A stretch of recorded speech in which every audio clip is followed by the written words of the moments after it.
Welcome back to my wedding planning triggers series. Today, I want to talk about something that many brides, actually, many women struggle with, which is the societal pressures around body image. Now, growing up, I was constantly surrounded by messages that equated thinness with beauty and worth and success.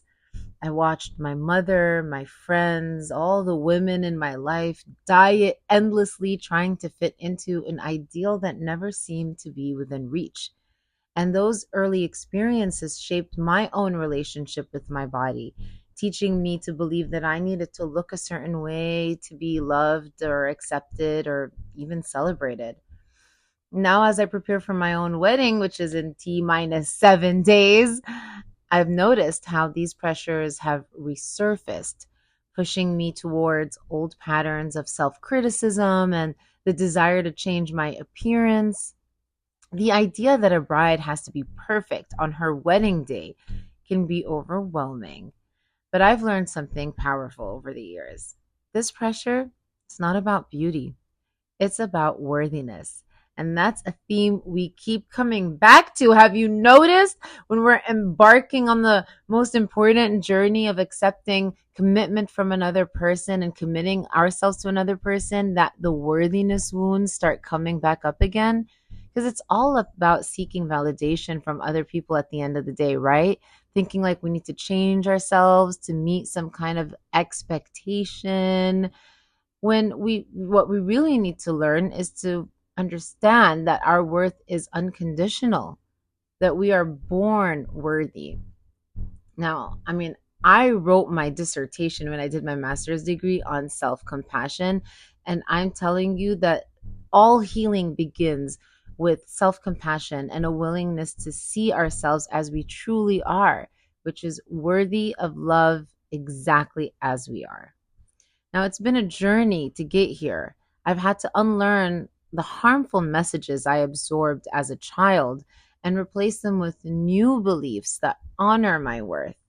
I've learned to question the internalized voices that tell me I need to change and instead listen to the part of me that knows that I am enough. Now, healing is about reclaiming self love, and that's not always easy. It's about looking in the mirror and choosing to see beauty in what is real, in what is, not in what society tells us it should be. It's about finding joy in movement and food that feels good rather than punishing ourselves to fit a certain mold. It's about nourishing our bodies and our emotions to feel strong and vibrant and confident rather than depriving ourselves in the name of an unrealistic ideal.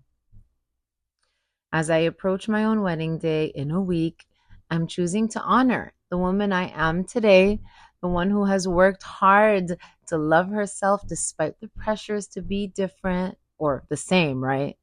I'm choosing to celebrate my body for carrying me through life, not for fitting into a dress size. And I'm choosing to reject the toxic narratives that tell us we need to be anything other than who we are. You see, marriage isn't just about loving someone else, it's also about loving yourself because you can only love and be loved as deeply as you love yourself.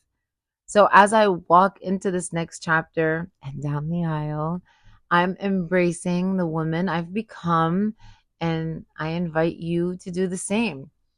Let's use this time not to change ourselves, but to love ourselves more fiercely than ever before. Because the truth is, you are worthy of love and celebration and happiness just as you are. Thank you for joining me in this conversation.